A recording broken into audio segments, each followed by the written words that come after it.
ഞങ്ങളുടെ budget calculation day ആയിരുന്നു കേട്ടോ. കൂട്ടിയും കുറച്ചും ഗുണിച്ചും എനിക്ക് വയ്യാതെ എന്ന് പറയുന്ന സത്യം. US ക്രിക്കറ്റ് തുടങ്ങിയ ശേഷം ചെവിയിൽ വെള്ളം പോയ അവസ്ഥയാണ് കേട്ടോ.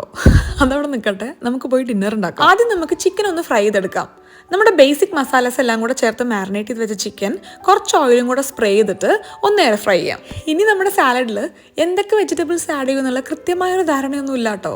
ഫ്രിഡ്ജ് തുറന്ന് ആദ്യം കാണുന്ന കുറച്ച് വെജിറ്റബിൾസ് നമുക്ക് എടുക്കാം. ഒരു വഴിക്ക് പോവല്ലേ, നമുക്ക് കുറച്ച് ബേക്കൺ ഒന്ന് ഫ്രൈ ചെയ്തെടുക്കാം. ഇനി സാലഡിൽ ആഡ് ചെയ്യാൻ ഉദ്ദേശിക്കുന്ന വെജിറ്റബിൾസ് ഒക്കെ നന്നായി കഴുകി വൃത്തിയാക്കിയതിന് ശേഷം നമുക്ക് ഇഷ്ടമുള്ള ഷേപ്പിൽ മുറിച്ചെടുക്കാം കേട്ടോ. ഞാനിവിടെ എല്ലാം ചെറിയ ചെറിയ കഷ്ണങ്ങളായിട്ടാണ് മുറിക്കുന്നത്. ചിക്കൻ ഫ്രൈ ചെയ്യുന്നതിന്റെ മുന്നേ കട്ട് ചെയ്യാത്തതുകൊണ്ട് നമുക്ക് ഇപ്പോൾ ഒന്ന് ചെറുതാക്കി കട്ട് ചെയ്തെടുക്കാം കേട്ടോ. ഇനി സാലഡ് മിക്സ് ചെയ്യാൻ ഒരു ബൗൾ എടുക്കുക. Salad leaves, bacon, avocado, carrot, dill, spring onion, chicken ഇത്രയും ആഡ് ചെയ്തതിന് ശേഷം virgin olive oil, lemon juice, pepper ഇതെല്ലാം കൂടെ ചേർത്ത് നമുക്കൊരു സാലഡ് ഡ്രസ്സിംഗ് ഉണ്ടാക്കാം. ഇനി എല്ലാം കൂടെ മിക്സ് ചെയ്യുക, ഒരു എഗ്ഗും വെക്കുക, കഴിക്കുക. അടിപൊളിയാണ്.